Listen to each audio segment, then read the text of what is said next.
right, Life Group family, welcome back. We are here. We're in September, but this is for October. And you know, we didn't get that cold front in September really in any real way. We talked about that last video. Yeah, we did. Yeah, I mean, it's nicer today, but it's definitely not. So when the Life Groups watch this, it's going to be before the pumpkin patch or after? Right before. Yeah. Well, depending on when they meet, but probably before. Yeah, so prayerfully we'll already have some cold fronts. Yeah. Be thinking about how you and your life group would want to help Fern and Tina out for the pumpkin patch. Got a lot to do there. I'm excited. I love the pumpkin patch. It's an awesome time of year. Mm-hmm. Starts getting a little crisp in the air. I love seeing all the people behind the property and just milling around, having fun with their families. It's fun. I think about shooting animals. This is one thing I think about this time of the year. Not at a pumpkin patch. Yeah, but I think about shooting golf balls because it's cooler. That's a good time for that as well. Yeah. All right, well, we have some much more weightier things to discuss here. Yeah. We're going to look at this meeting here in John chapter 8. We're in our Eternal Word series. You had titled this message, "The Truth Will Set You Free." And specifically what we would like the groups to hone in on is the third point, which you had titled, "The Truth Sets the Captives Free, and the Captives Become Sons." So why don't you give us a little bit of the why on that before we check out the video. Sure. So Jesus makes a famous statement, "You will know the truth, and the truth will set you free." Absolutely famous. Absolutely famous statement. But Jesus gets to define what truth is. Right. And so that's what makes his statement so much more impactful than anyone else who could come up with that statement. And so that's the premise of the whole message, is that Jesus is the ultimate truth. He's the embodiment of truth, and that if you receive the truth, then you become free. And he's speaking to Pharisees and religious leaders of the Jews who thought they were free, right? Who thought they were actually free people, and they prided themselves in their heritage and their ancestry, but they were actually captive. They were still slaves to their sin, ultimately. And so the culmination of what Jesus is, I think, trying to express to these Pharisees is that they can truly be free if they will receive him as their savior, and that hence the point. The truth will set the captives free, and then they can become sons now, true sons of God. And so that's the heart of this section, and I pray that it blesses you. Yeah, and that's such a tough thing. I can imagine being there in that time, because Jesus is doing this with the Pharisees day in and day out, because they think they know the truth, right. And actually in ways they do in fact know the sure. truth. However, they know about God, but God does not know them. Well, they failed to interpret the truth correctly. Right. Truth stood in front of them, and they failed to see Moses and the prophets correctly. They failed to interpret it because Jesus fulfilled all those prophecies that they would have known. And standing in front of them was truth, but they rejected. They missed it. Yeah. All right, well, enjoy this clip. We'll be right back. Here's the third reality of those who have been set free, those who are free, those who have found freedom. The truth shall set you free, right? They abide in the word is at home in them, and they know the truth. And thirdly, the truth sets the captives free, and the captives become sons. The truth sets the captives free, and the captives become sons. Look back at the text. You will know the truth, and verse 32, and the truth will set you free. They answered him. Okay, let's talk about freedom. They said, we are offspring of Abraham and have never been enslaved to anyone. How is it that you say you will become free? Truly, truly, I say to you, everyone who practices sin is a slave to sin. The slave does not remain in the house forever, but the son remains. So if the son sets you free, you will be free indeed. Isn't it amazing what these Jewish leaders say in response to Jesus saying that the truth will set them free? Did you catch what they said there? Their response to Jesus saying that a true disciple will be free, will know the truth, and their truth will set them free, they said, freedom, slavery. Hey, we've never been enslaved to anyone. What? Like, seriously? Have you forgot your heritage and your legacy as the nation of Israel? I mean, never enslaved to anyone? The whole book of Exodus is about their freedom from slavery. And the wandering in the wilderness for 40 years after Moses was sent by God to set them free from slavery in Egypt. What about this? The Jews have been enslaved by 7 nations. We see that throughout the story in the journey through the book of Judges. Syria and Babylon, 2 countries that oppressed and held captive the people of God from the northern tribes and the southern tribes. And at the very moment of this conversation, The mighty Romans were oppressing the nation. How are you saying we're not free? We've never been enslaved to anyone. They're missing the point, aren't they? And this is what they always do. There isn't a point that Jesus is making here, but even in their ignorance, their pride comes through, doesn't it? Isn't that true? Just a little sidebar there. We have a high capacity to ignore reality, and I've said that before a few weeks ago. We will deny reality. Our pride will shine through. I've never struggled with that, or I never will struggle with that, or that I don't have that issue. Everyone sees you have the issue. Everyone knew they were enslaved for many, many, many, many years. The pattern of their history, but pride finds its way through. So what kind of freedom is Jesus talking about here? They're thinking physical, and I think they're deflecting. What kind of freedom is he talking about? He's talking about spiritual freedom, eternal freedom, not a freedom based upon earthly circumstances. He's talking about something inward, not external, an inward freedom, a true freedom. And isn't that what Jesus has been saying in this whole conversation? He's been making these powerful truth claims. He's trying to get these people, these religious leaders of the Jews and those that are listening, those that are in the temple, to see him for who he is. And what has he said so far? He's pointing to them to the greater truth concerning himself. He said, I am the living water. I'm the living water. I am the light of the world. And then he says this, if the Son sets you free, you will be free indeed. This is what he's saying to them. In essence, he's saying, you think you are free because you are no longer in physical chains. But you are enslaved to the sin of unbelief because my word has no place in you. He's trying to get them to see that they truly are still enslaved. Isn't that what you have to do to somebody who's deceived? You have to get them to really see that they are deceived. And he's saying, you truly are still enslaved because my words have no place in you. And this is what he means when he says, truly, truly, I say to you, everyone who practices sin is a slave to sin. Jesus is telling them in this statement, you are enslaved to sin. This is who you're still enslaved to. You think that Egypt is not enslaving you, Babylon's not enslaving you, Assyria is not enslaving you. We have never been enslaved to anyone. I'm saying you're enslaved to sin. And what is the sin that they were enslaved to? It's the sin. You know, there's the truth and true truth. Well, there is the sin. There is the ultimate sin. What is the ultimate sin? The highest sin that anyone could commit. It's the sin of unbelief in Jesus Christ. And this is what he's pointing them to. If you're enslaved to sin, the sin of unbelief, then you truly still are in slavery. I say to you, everyone who practices sin is a slave to sin. And he's saying, if you will let me set you free, you will truly be free indeed. You think you're truly free because you're not in bondage physically. But if you will let me free you, you will truly be free indeed. You will be truly free. Freedom that really matters. Freedom that cannot be overcome by the slave master's control. It's a freedom that they didn't have. It's a freedom that they didn't have. Look back at verse 35. The slave does not remain in the house forever, but the son remains forever. Listen to this. Listen. The son remains forever. What is Jesus saying? He's saying that slaves have no rights in the house. Sons have rights. Follow me here. He's telling these people that are of the heritage and the bloodline of Abraham, he's saying slaves have no rights. Sons have rights. He's saying to these descendants of Abraham, you think you are no longer slaves and that you are in the house and have all the birthrights because of bloodline. Follow me. But I am telling you, you are not in the house because you do not believe like Abraham believed. Because you don't believe like Abraham believed, you are actually still enslaved. Not to human masters, but to the master of sin. Do you get that? This is what he's moving to. This is what he's moving them towards.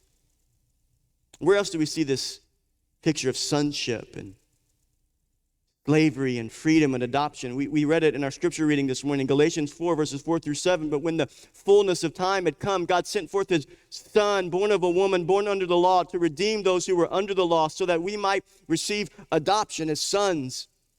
And because you are sons, God has sent the Spirit of his Son into our hearts, crying, Abba, Father. So you are no longer a slave, but a son.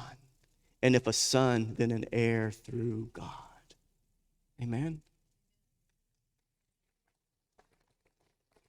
This is the true freedom that Christ offers.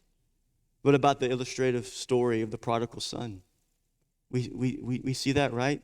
The son had left the father's house to give me my inheritance. And he goes and he wastes all of the inheritance on sinful living, and he's about to take the slop from the pigs. He had wasted all of his money. He's about to take the slop from the pigs, and he's bringing it to his mouth. And in that moment, he realizes the slaves eat better than me. The slaves have air conditioning. The slaves have a nice memory foam mattress. And I'm sleeping with the pigs about to eat their food. The slaves, the servants have better than me. He came to his senses. He says, I got to go back. I don't know if my father will receive me back as a son, but I have got to go back and beg for his forgiveness. And we see the conclusion of that in Luke 15. The son's giving the speech. The son who had become a slave to sin. The son who had become a slave to sin is giving his speech on the way back to the father's house. And he says, I am no longer worthy to be called your son. Treat me as one of your hired servants. The father said to his servants, bring quickly the best robe, put it on him, and put a ring on his hand and shoes on his feet, and bring the fattened calf and kill it, and let us eat and celebrate. For this my son was dead. He was enslaved to sin, but he's alive again. He was lost and he is found, and they began to celebrate. Amen? Isn't this the point of what Jesus is saying here? These religious leaders. I want relationship with you. I am the way to true sonship, to be adopted into the family of God. And you think you know, and you think you understand, and you're counting on your heritage and your bloodline and your religious experience and understanding and knowledge and your good works. And I'm saying it's not about that. It's about sonship. It's about being a son. And the only way to be a son and to not be a slave is that you would believe my words. That that my words would abide in you, and you would truly abide in my words, that you would truly know me. Sonship. That's Christianity. Jesus came to offer freedom from the controlling power of Satan. Then what the Gospels say, Jesus came to destroy the power of the devil. Jesus came to destroy the controlling power of Satan. The controlling power of Satan. Some of you here today, you're in slavery. You're in slavery to many different things. You're in bondage to many different things. Jesus came to destroy the controlling power of Satan. It's like the story of Jack and Sally. You guys ever met Jack and Sally? You probably didn't, because this is a made-up story. Jack and Sally are two little kids, and they went to their grandparents' house. And Jack and Sally are playing in the backyard, and Jack has a slingshot. And he's got a rock in the slingshot, and he's getting ready to shoot the slingshot, and he shoots it, and he accidentally hits one of his dad's chickens in the head. The chicken falls over and dies. And Jack begs Sally, says, Sally, please, you cannot tell Grandpa that I killed one of his chickens. And so Sally agrees, okay, Jack, I won't tell. I won't say anything. So Jack and Sally get called back into the house, and Grandma welcomes them and says, okay, we have dinner in a little bit, but before we have dinner, we got some chores that we have to do. And so the dishes were left over from last night. We didn't get to wash them. So who would like to volunteer to wash some dishes? And Sally speaks up and says, oh, Grandma, Jack loves to wash dishes. I think he's the best dishwasher on the planet. He loves to wash dishes. And Jack says, yeah, Grandma, I love to wash dishes. Jack gets busy washing the dishes, and after they're done washing dishes, the grandma says, hey, Jack, Sally, we got some vacuuming we got to do. And Sally looks over at Jack, kind of gives a little wink and says, Grandma, Jack loves to vacuum. Don't you, Jack?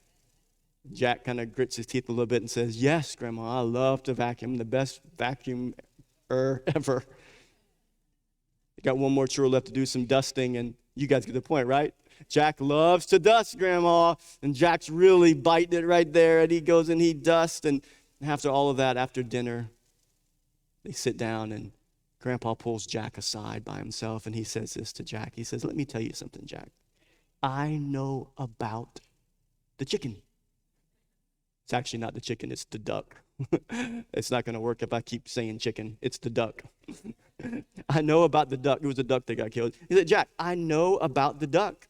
I didn't say anything because I wanted to see, listen, I didn't say anything because I wanted to see how long you were going to let Sally make you her slave.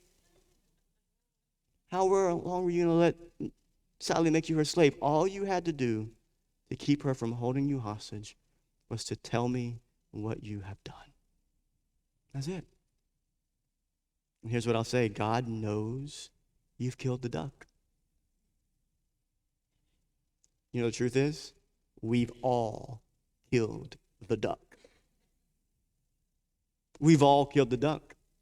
We're all guilty. We're all sinful. We all have been enslaved to various passions. Isn't that what Titus chapter 3 says? For we ourselves were once foolish, disobedient, led astray, slaves to various passions and pleasures, passing our days in malice and envy, hated by others and hating one another. But when the goodness and loving kindness of God, our Savior, appeared, he saved us not because of works done by us in righteousness, but according to his own mercy. Jack, I know you killed the duck. By the washing of regeneration and renewal of the Spirit, whom he poured out on us richly through Jesus Christ our Savior, so that being justified by his grace, we might become heirs, sons and daughters, according to the hope of eternal life. Amen. By his grace, we might become heirs. That's what it truly means to be free. If the Son sets you free, you will be free indeed. No longer slave to sin, no longer slave to condemnation, living in the light, confessing, living in the open, truly saved by grace. You know, John Wesley, many of you have heard of John Wesley. As we conclude here, we're going to wrap up. As we conclude, John Wesley, he lived in the 1700s in England and was a pastor whose influence birthed the Methodist Church movement. And John Wesley, when he was a young man, after his postgraduate days, he and his friends started what they called the Holy Club. The Holy Club. A pretty bold statement, right? We're going to start a club and we're going to call it the Holy Club. So they start a Holy Club, and this was their focus of their Holy Club. They had a strict adherence to God's law. Here's what they did. They observed the Sabbath on Saturday and the Lord's Day on Sunday. They said, we're going to make sure that we're observing the law. So we're going to observe the Saturdays. We're going to observe the Sabbath on Saturday, and we're going to go to church on Sunday. They met the needs of the homeless and the orphans. They really sought to meet the needs of the poor and the homeless. They read Scripture. They fasted. They prayed. They kept up with their spiritual disciplines. They were rigorous in their observance of God's commands. The Holy Club. They prided themselves in being holy in the Holy Club. And John Wesley would later say that all of this was done while being unconverted. His testimony is that all that was done by being unconverted. Listen to the words of John Wesley. We were bound in the chains of our own self-righteous religion and not fully trusting Christ. We came to trust in Christ only for salvation. Before, I had the faith of a slave and not a son. I had the faith of a slave because I was in bondage to the law. I did not have the experience of the freedom of being a son. That's the reality of what it truly means to be a believer in Jesus Christ. We're no longer enslaved to sin. We're no longer enslaved to self-righteousness. We are no longer a slave, but we are sons and daughters of God. All right, here we are again, ready to close this one out. Another great clip. Just so good being able to do these over and over again, month after month. It's just life-giving. And no matter how many times we engage Scripture, no matter how many times we engage even just a point, there's just always something so much more that God has for us. So what would you give us to kind of take away with as we go into this time of question and discussion? Yeah, so, the clip ended with the illustration of John Wesley and how he was doing all these religious activities in their Holy Club. And he basically said that he didn't think he was a convert. He wasn't a believer, and he was trying to live holy. And so I just think it's something to ponder and to think about. But also, I loved how he said that he was enslaved to this idea of self-righteousness, but he wasn't a son. Yeah. I just think that's something to think about and talk about in your life group. What great joy it is to have that knowledge. You know, what does it mean to you to be a child of God, to be a son or a daughter of God? That's good. And that you're not captive to sin anymore, that you're no longer enslaved, but you're a son. You've been adopted into the family. Yeah, that's awesome. Beautiful. Well, family, we love y'all so much. Thank you once again for all that you do each month, pouring into each other, caring about discipleship, caring about evangelism, and mostly bringing glory to our God. We love y'all. See you next month. Love you.